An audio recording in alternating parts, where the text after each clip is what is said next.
ladies and gentlemen, and welcome to the School of Science. My name is Luke, and this is the post-match reaction for Everton versus Dynamo Kiev. Everton 3, Dynamo Kiev 0.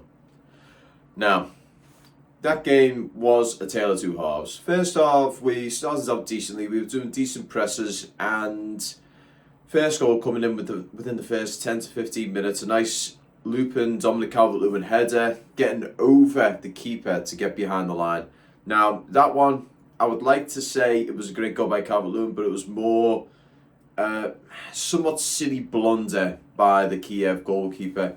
He shouldn't have been out as far as he was. If CalvertLewin would have got his header onto there and the Kiev keeper was on his line or anything like that, it would have been a simple just grab and catch. There would have been, and it would have still been 0-0, let's be honest.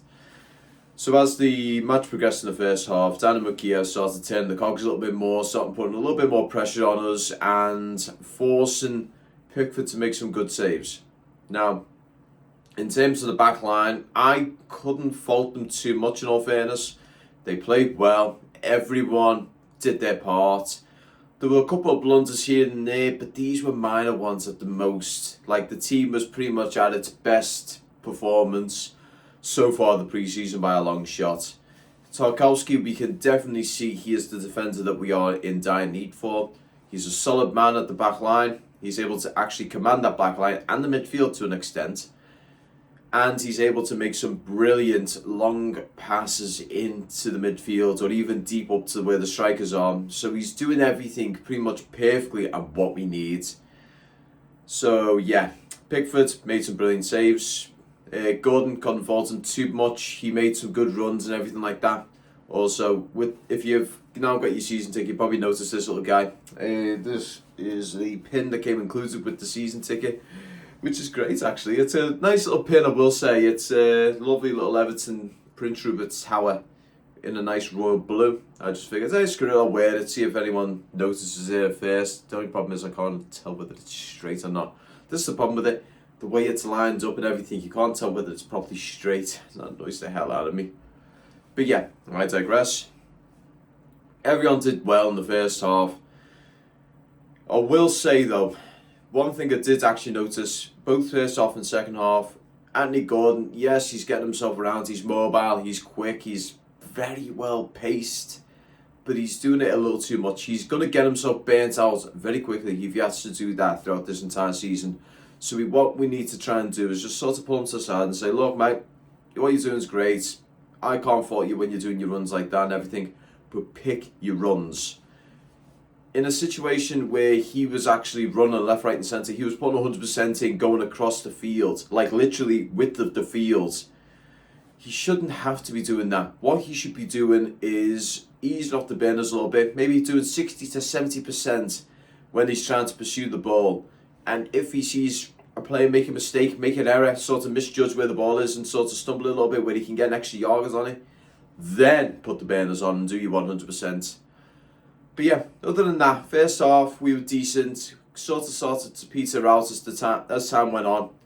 And then come the second half, all I can say is it was a lot better. It was by miles better.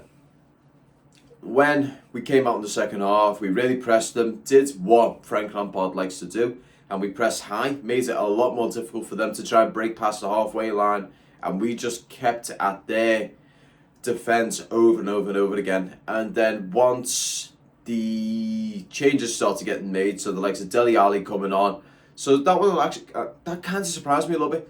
Dele Alli coming on as a striker instead of being like the number 10 sort of role was a bit of a weird one. But then again, it was only for a very brief period, because when he came on and Dwight McNeil came on, that was a lot more of a dynamic change. So what you saw there, the likes of Patterson, McNeil and Ali intercommunicating and passing between themselves along that little right-hand side of the midfield was absolute top-notch. Dwight McNeil, when he's got the ball close to him and he's got players around him in a small space, that's where you see the very best out of him, I think. He's very quick, he's got a lot of skills under his hat, And he's just able, it's almost like he has got eyes on the back of his head. He's able to actually predict play and move himself and make space for himself perfectly to get the pass off, get the cross off, or even get the shot off. Because that shot that he made in the first half, he had the ball close to him. He had 2 to 3 defenders nearby him, and he was able to open up his space, get enough of a gap that he could get the ball through, and brought it across the goal for a lovely first goal for Everton. And then in terms of corners and everything, he's decent. But I think in that situation, you're going to need the likes of Yerry Mina and taller defenders, and even just taller players in general, getting into that box to try and get a head on, because he likes to do the long ball, the long high ball, where it goes around by the back post. So you need someone who's going to be lingering around that area to either pick up and collect or try and get a first hit on to try and get it in the net. Because a lot of goalkeepers, when it comes to corners, that first hit is the hardest for them to stop. Once they see you with the ball, that gives them time. They have composure then to try and make the stop. So getting it first time, it gives them not enough time to react to it, and it's going to be a lot more likely to be a goal. Either that or it's going to go off target. They're the main sorts of things. But yeah, as the game went on, they had another corner. Other sides of the thing, so McNeil was into the box. Nice cross in, and McNeil was able to get a nice clean header into the thing. So you can see that he's good with both his head and his feet, so that's a really good thing to see.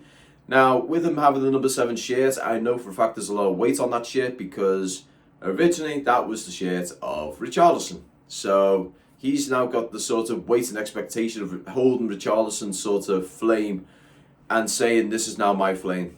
He's able to try and carry that game and do what Richarlison's done. You know, getting up and down the field, putting the passes in, putting the effort in, having the skill set, getting the goals. But I've got high confidence. If he was to play the way we played against Dynamo Kiev today, I've got high confidence. He's definitely going to be getting, I'd say, 10 to 15 this season. And he's probably more than likely going to provide Dominic CalvertLewin with a good amount of goals, because watching the game today, they are playing around the Dominic Calvert-Lewin sort of skill set. So they are, what they're doing is they're getting themselves more closer to the byline and trying to put crosses in. So all we need now is Dominic Calvert-Lewin or someone with decent height to them to be able to put a head on it and get in that net. Because that's, I'll be honest, that is Calvert-Lewin's main forte. His ability with the ball at his feet is not as good as people want. Or, well, let's be honest, it's not as good as the average Premier League player. With his ability on his head, it's absolutely spot on. It's perfect. Can't fault it. It's basically, he's like Tim Cahill in that sort of regard. He's always got his head on the ball and he gets it where he wants it, whether it be at the corners, in the centre, up high, up low. He can get it where he needs it. But at his feet, it is like Bambi on ice. I hate to say it, but it is like Bambi on ice. Thank you very much for watching this video, guys. If you liked it, don't forget to like, share and subscribe. Also, I'd like to say a huge thank you to all my Patreons over here. Now, if you want to be like any of these guys and get early access, ad-free content, and your name in the sidebar, why not go over to the Patreon and become a part of the School of Science Superfan? Now, we have got 2 tiers here. So the first one being the cup of coffee tier. Now, that hasn't got any real perks or benefits. That is essentially just like going, look, I like what you're doing, mate. Here's £1 on me. Get yourself a cup of coffee. However, we have got the other School of Science Superfan tier. Now that is £3 a month, and with that you get your early access to the videos. So these are 90% of these are normally the brand new more footage and everything. I can't really do this in terms of pre-match, post-match or anything else like that, because normally that's sort of stuff that's heat of the moment and time sensitive stuff. So we have to get that one up very quickly, and usually I don't have too much of a time frame to get them up. But with those, you do still get ad-free access to the videos. So that is one critical thing to bear in mind. Because I know just as well as anyone, I don't like seeing ads coming across me.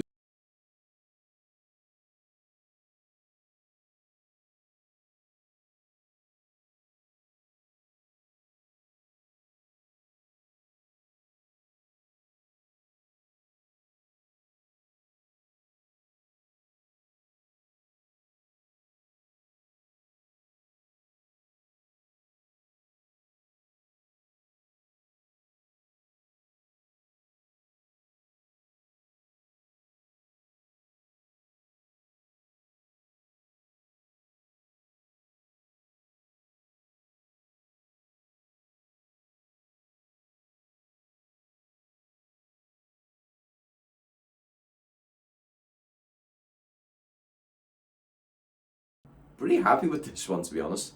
But in any case, guys, I'd like to thank you all very much for watching, and I'm going to see you all next video. Peace.